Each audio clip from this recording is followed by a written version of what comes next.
vous n'êtes pas sans savoir que nous vivons ici un régime que nous avons qualifié de république bananière, il fut un temps. Et la république bananière n'est rien d'autre qu'une république dans laquelle les institutions sont là, il y a une parade de démocratie, mais aucune institution ne fonctionne comme cela se doit. Voilà un État où les fondamentaux de la démocratie, je crois que cela reste clair dans l'esprit de tout le monde, le gouvernement du peuple, par le peuple et pour le peuple. Un régime de séparation des pouvoirs où l'immixtion d'un pouvoir dans la sphère d'activité de l'autre est absolument interdite. Et comme moi, vous vivez au Bénin et vous savez que rien de tout cela n'est respecté par... Maître Doussa, est-ce que vous n'êtes pas trop alarmiste?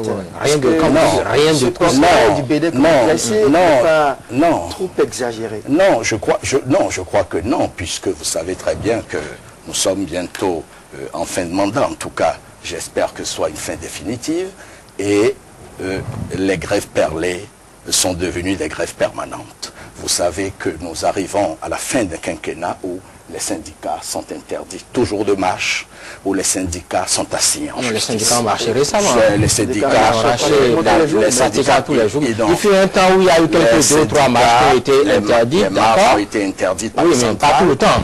Oui, mais ça a été interdit. 2 fois, oui, d'accord. Mais ça a été interdit plus d'une fois. Et dans nos villes et nos campagnes, vous savez que l'opposition n'a jamais pion sur rue, leurs manifestations sont interdites, certains sont pestiférés, nous avons décrié tout ceci, et vous savez que même l'exercice du droit d'association n'est pas reconnu dans ce pays. Et même l'éviction, le plus grave. Soyez un exemple, l'exercice du droit d'association, de quoi vous voulez parler? Non, l'exercice du droit d'association n'est pas respecté, puisque les associations ont la liberté de fonctionner, d'aller et venir, de se réunir. Et vous savez qu'on a interdit à de simples associations de développement leur congrès à Séméret, ce qui a entraîné une bagarre entre les différents protagonistes, et les militants ABT, hélas, ont été les seuls à être emprisonnés déjà depuis plusieurs mois à la prison civile de Natitenko. Est-ce que ce seul cas de Séméret, ça suffit pour généraliser et tirer cette conclusion? Non, il y en a, ce n'est pas, le cas de Séméret n'est pas isolé partout dans le pays. Lorsque vous êtes un mouvement, une association, vous êtes d'un bord, en tout cas idéologique, qui n'est pas celui du pouvoir, eh bien, vous ne pouvez pas manifester. Vous ne pouvez pas exprimer vos opinions librement. Cela est très clair. Mais je voudrais, si vous le permettez, insister un peu sur l'immixtion. L'immixtion du pouvoir exécutif dans la sphère des autres pouvoirs. Vous savez qu'il n'y a pas si longtemps, par une décision de l'exécutif, l'exécution de certaines décisions de justice a été interdite. Et grâce au soulèvement musclé des acteurs... Il y a eu du recul. Il y a eu du recul, Dieu merci. Mais vous savez également que les institutions de contre-pouvoir sont mises sous coupe réglée, et le président lui-même a indiqué lors de son bilan, lorsque de son bureau, il appuie sur la pédale, et ça fait ping-pong, ping-pong, et le président de l'Assemblée nationale lui répond ping-pong, ping-pong. Pensez-vous que dans ces conditions, l'Assemblée puisse exercer ses prérogatives constitutionnelles, à savoir contrôler l'action du gouvernement? Monsieur Doussa, on va peut-être aller dans le même registre que vous. Comme je l'avais annoncé pour cette émission, ça va être 2 grandes parties. Nous allons avec vous faire une sorte de bilan. Vous nous direz ce que vous pensez du quinquennat finissant. Quelle est votre appréciation, quelle est votre lecture, avant que nous puissions déboucher par la suite sur les alternatives que vous proposez pour ce pays. Dites-nous, quel est votre bilan, vous, Raymond Doussa, plus particulièrement et plus généralement, vous au niveau de la coalition ABT, après les 5 ans de gestion du changement, parce que vous avez suivi le chef de l'État et son gouvernement, ils ont fait le bilan à la face du monde. Alors vous nous direz ce que vous en pensez et quel est votre bilan à vous du quinquennat qui finit. On va peut-être prendre les choses au plan politique, au plan économique, au plan social. Vous irez tout à fait. À votre rythme. Oui. Tout à fait. Ben, je vous remercie. Non, je crois que j'en viendrai même à la notion du bilan, mais de manière globale, pour nous, les choses se sont très mal passées. Aussi bien au plan politique, où on a promis la Lune, on a finalement les fruits. Que le changement qui est promis n'a pas été réalisé. Le changement qui est promis n'a pas été réalisé puisque le peuple changement qualitatif a eu droit à ce que quelqu'un appelait fort justement la sueur, des larmes et du sang. C'est ce qu'a apporté ce changement au peuple béninois. Sur le plan social, l'échec n'est pas tant ce qui concerne les mesures qui prises, puisque toute cette politique mise en œuvre de lutte contre la pauvreté, aucun résultat, les Béninois en sont encore à l'absolu pauvreté.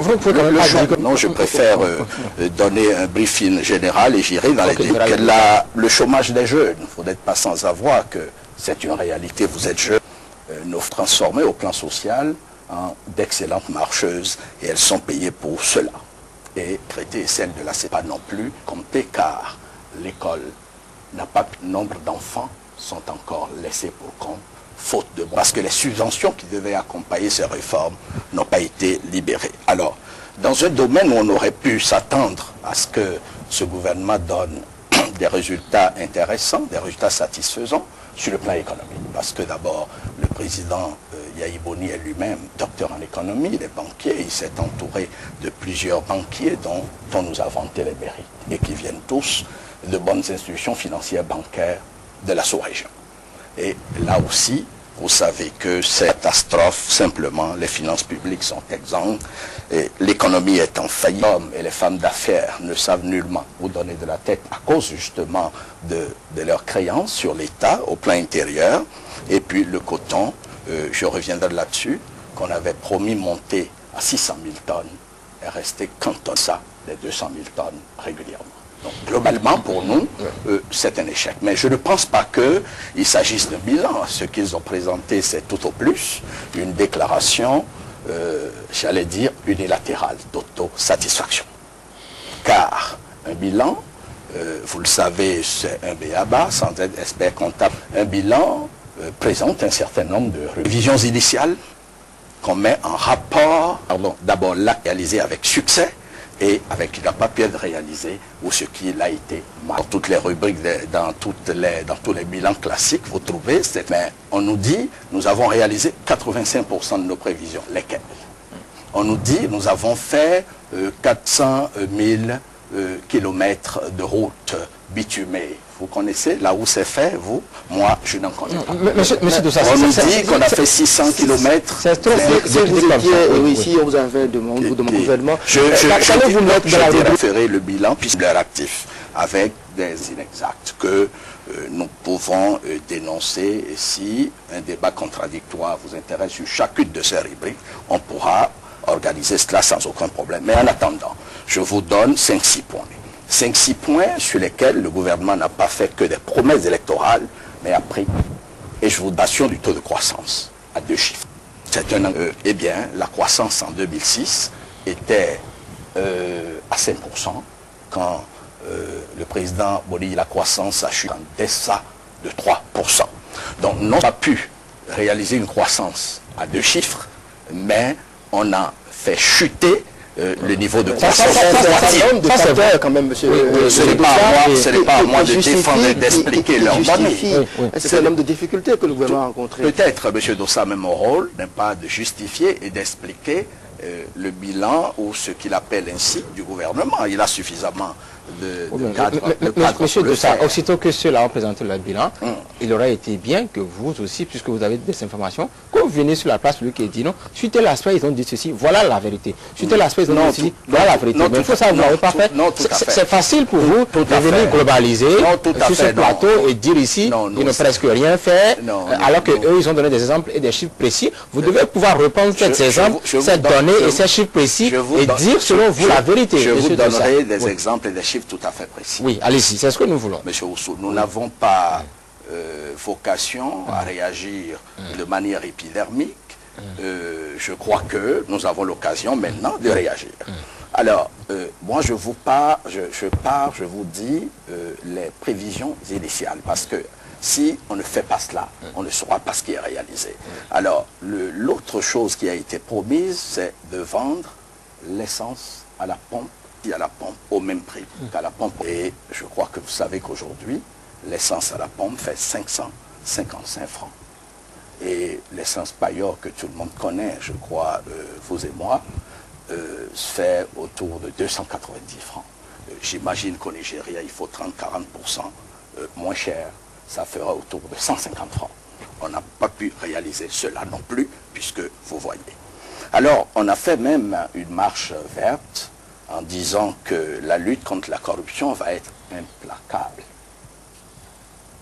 Je ne vous ferai pas l'offense de vous rappeler les affaires Setsad, 57 milliards en l'air, où la corruption a été massive, mais je vais revenir sur le problème de la corruption particulièrement, l'affaire ICC Service et bien d'autres encore. Donc la corruption, lutte contre la corruption avec la marche mère, ça n'a rien donné. Bien au contraire, l'allégorie de la louche et la cuillère montre bien les dégâts causés en matière de corruption sous ce régime. Alors, en matière de coton, c'est important qu'on en parle et le gouvernement a pris des engagements tout à fait précis. Et vous savez que le coton nous donne 80% de nos ressources d'exportation et donc toute l'énergie de production